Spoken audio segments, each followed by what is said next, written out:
Sabe, a gente fala muito em progresso, em desenvolvimento, mas o que isso significa de verdade? E se essa busca pelo tal do progresso acabar, na verdade, apagando a identidade de um lugar?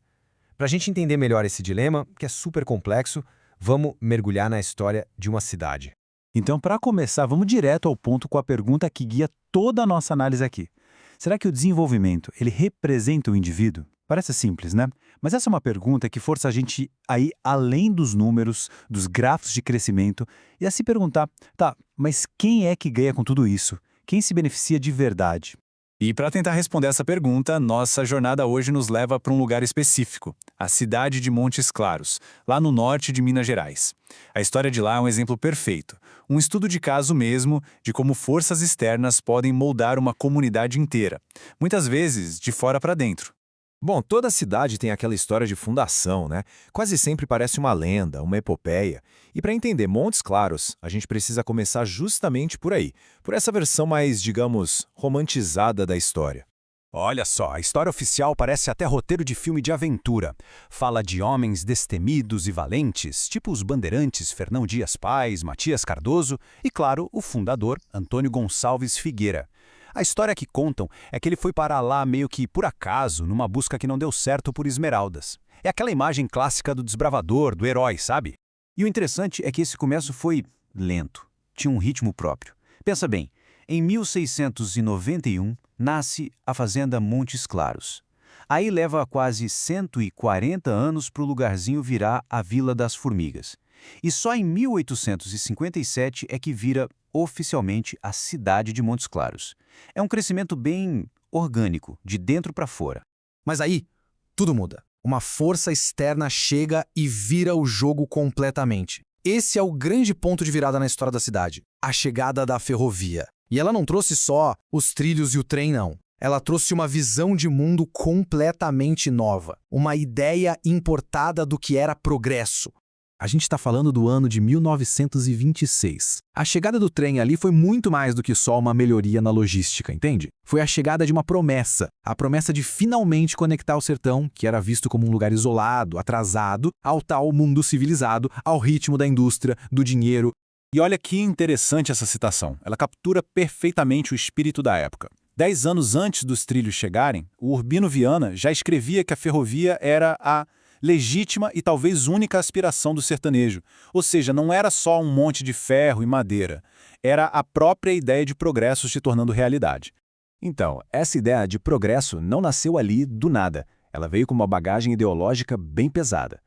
A visão que dominava na época, muito baseada na Europa, via o sertão como um lugar atrasado. E o povo de lá? Bom, eles eram vistos como incapazes de progredir sozinhos. Então a industrialização foi vendida como a única salvação, o único caminho para a civilização. E com ela veio não só a tecnologia, mas todo um novo estilo de vida, baseado no consumo.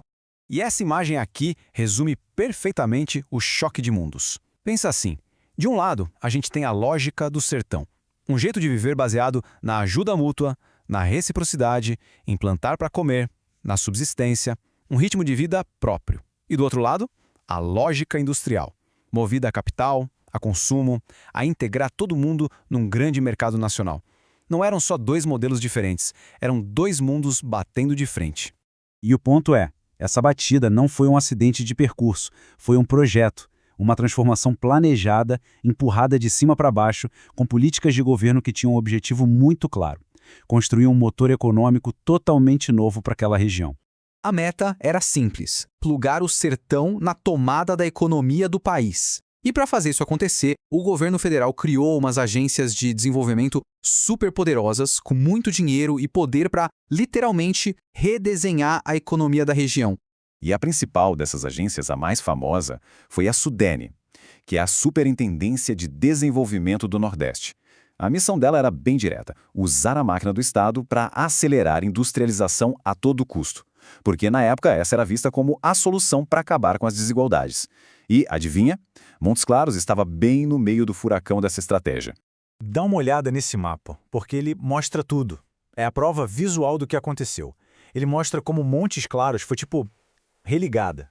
A cidade, que antes era o centro do seu próprio universo ali na região, virou só mais um ponto, um nó, numa rede muito maior, nacional. E o centro de tudo isso passou a ser a capital, Belo Horizonte. E tudo isso nos traz para a parte final da nossa conversa de hoje. Depois de uma transformação tão radical, está na hora da gente voltar àquela pergunta inicial. O que é desenvolvimento, afinal? E qual foi o preço real que se pagou por todo esse progresso? E aqui está o pulo do gato. A identidade da cidade, a cultura, o jeito das pessoas se relacionarem, a política, tudo isso foi meio que ajustado para caber nesse novo modelo econômico. Aquela sociedade que funcionava na base da ajuda, da troca, foi substituída. Substituída por uma sociedade governada pelas regras do dinheiro, do capital. A nossa fonte resume esse processo todo em 3 imagens, 3 metáforas bem fortes. A primeira é a da supressão. É como se a identidade local tivesse sido atropelada pela nova estrada nacional. A segunda é a da obrigação. A industrialização não foi uma escolha, foi uma imposição. O único caminho que podia ser seguido. E por último, a aceitação. Os problemas que vieram junto, os danos sociais, culturais, tudo isso foi visto como um preço a se pagar. Um mal necessário. E aí a gente termina com uma reflexão. A história de Montes Claros é de lá, é específica. Mas esse padrão, ele se repete em tantos lugares. E isso nos convida a olhar para o nosso próprio quintal, para o lugar onde a gente vive, e perguntar quais foram os custos invisíveis. O que ficou pelo caminho na construção do lugar que a gente chama de lar?